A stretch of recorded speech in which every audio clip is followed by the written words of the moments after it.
आज माता देवकी ने अपने हाथों से सुंदर सुंदर व्यंजन पकवान लाला के लिए बनाए, कृष्ण के लिए बना करके थाली में सुंदर सजा करके कृष्ण के सामने उपस्थित कर दिए।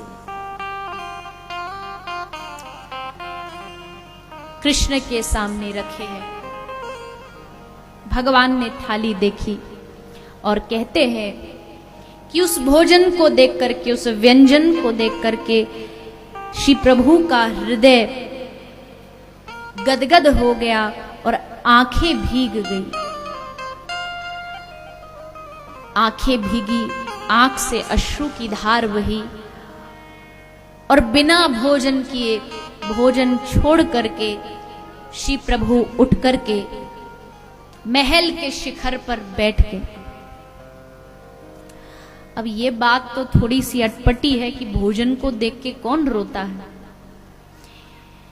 भोजन में ऐसी कौन सी कमी त्रुटि रह गई कि कृष्ण की आंखों में से भोजन को देख के आंसू निकल आए। माता देवकी यही विचार कर रही थी कि पता नहीं क्या हो गया, मुझसे क्या कमी रह गई। तभी महल में आगमन हुआ भगवान के परम मित्र उद्धव का। उद्धव आए थे प्रभु का दर्शन करने, किंतु देवकी मैया ने कहा कि उद्धव क्या बताऊं, कृष्ण तो ऊपर महल की छत पर गया है और कुछ ऐसी घटना घटी जो मुझे कुछ समझ नहीं आई। क्या हुआ मैया? बोले भोजन की थाली को देख के उठ के चला गया रोता रोता।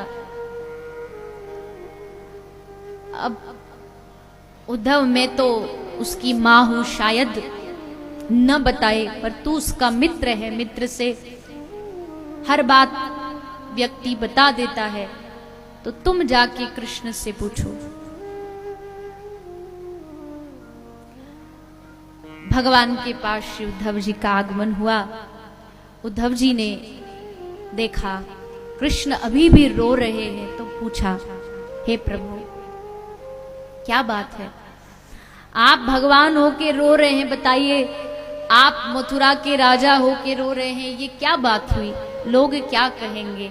आपको तो धीर गंभीर होना चाहिए, और इतना बड़ा भोजन का अपमान आपसे ये तो अपेक्षा कोई नहीं रखता, फिर आपने ये क्यों किया? भगवान कृष्ण ने उद्धव को कहा, उद्धव मैंने अपमान की दृष्टि से भोजन छोड़ के आ गया, ऐसा मेरा बिल्कुल भाव नहीं था, या मेरी माता देवकी का हृदय दुखे ये भी मेरा भाव नहीं था। पर उद्धव क्या करूं, मैं बस अपने आप को रोक ही नहीं पाया। और प्रभु हुआ क्या? बोले वो जो थाली भोजन की हमारी माता ने सजाई थी, उस थाली में एक कटोरी में माखन रखा था, और उद्धव माखन को देखते ही मुझे अपने ब्रज की याद आ गई। मुझे माखन देखते ही ब्रज की, अपनी यशोदा मैया की, गोपियों की याद आ गई, और मैं अपने आप को रोक नहीं पाया, इसलिए मुझे उठ कर के वहां से आना पड़ा।